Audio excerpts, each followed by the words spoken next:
निकाल दिया और कह दिए कि जब तक तुम हमारे पुत्र से सुंदर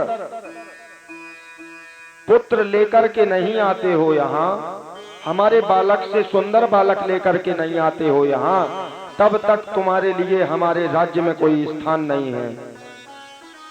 बीरबल ने कहा ठीक है।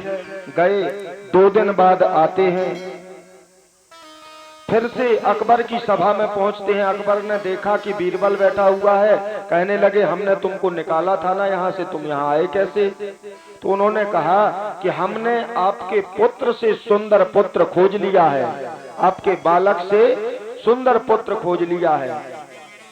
और आप, उन्होंने कहा लाओ, कहाँ है, दिखाओ हमको। तो कहने लगे कि वो यहाँ नहीं आ सकता है, यदि आपको उसकी सुंदरता देखनी है तो आपको चलना पड़ेगा। अब राजा को भी जिज्ञासा होने लगी है अकबर को कि चल के देखें तो क्या सच में हमारे पुत्र से भी सुंदर है वो। अब एक नगर में ले जाते हैं, वहां पर एक बालक कीचड़ में खेल रहा है और कीचड़ से उसका पूरा शरीर सना हुआ है। बीरबल अकबर को लेके जाते हैं और कहते हैं कि देखो ये रहा दुनिया का सबसे सुंदर पुत्र, सबसे सुंदर बालक ये रहा। अब जैसे ही अकबर देखते हैं कि ये तो कीचड़ में सना हुआ है और ये कह रहा है सुंदर है,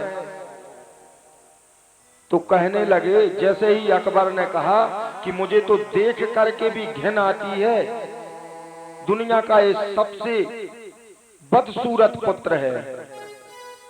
इतना उसकी मां ने सुन लिया, उस पुत्र की जो कीचड़ में सना हुआ है।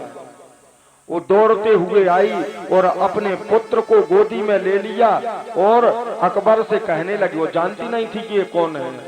अकबर से कहने लगी, अरे बूढ़ा तो हो गया है, इसको बच्चों से बात करना नहीं आता, हमारे इतने सुंदर इतने प्यारे पुत्र से कह रहा है जो हमें प्राणों से प्रिय है कि ये सबसे बदसूरत है और इसको देखकर घिन आती है। राजा अकबर बीरबल की इस बुद्धि को समझ गए कि हमको क्या बतलाना चाहते थे। राजा अकबर कहने लगे कि हर एक माता पिता का पुत्र उसके लिए सबसे सुंदर है और सबसे अच्छा है। उस माता के पुत्र से अच्छा उस माता के लिए दूसरा संसार में कोई हो ही नहीं सकता है। परंतु दुर्भाग्य का विषय तो ये है कि उस पुत्र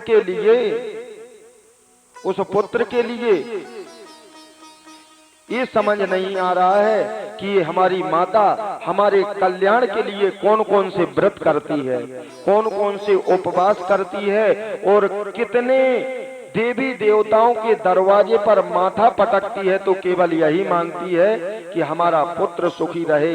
हे महादेव, हे भोलेनाथ, हमारे पुत्र के ऊपर, हमारे नाती के ऊपर, हमारे परिवार के ऊपर कृपा बनाए रखना। ये होती है माता की कृपा,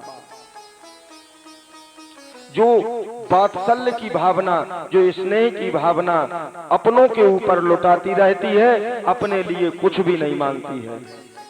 परंतु पुत्र के लिए यही दुर्भाग्य का विषय है कि उसको वही लोग अच्छे लगने लगते हैं जो उसको ऐसे रास्ते पर ले जाते हैं जहां उनका एवं उनके आने वाली नस्लों का कोई भविष्य ही नहीं है। क्योंकि कोई दूसरा व्यक्ति यदि मार्ग दिखा रहा है, कोई आज ये कह रहा हो कि चलो भैया कथा सुनाए, तो समझ लेना कि हमारे कल्याण की कामना करता है, ये हमारे कल्याण की भावना रखता है अपने मन में। और यदि कोई कहने लगे कि चलो कुसंग के रास्ते पर चलते हैं, तो व्यक्ति को समझ लेना चाहिए कि ये हमारा एवं हमारी आने वाली पीढ़ियों का विनाश चाहता है। क्योंकि जैसा करोगे संग वैसा चढ़ेगा रंग। यदि महापुरुषों का संग करोगे तो ज्ञान ही मिलेगा।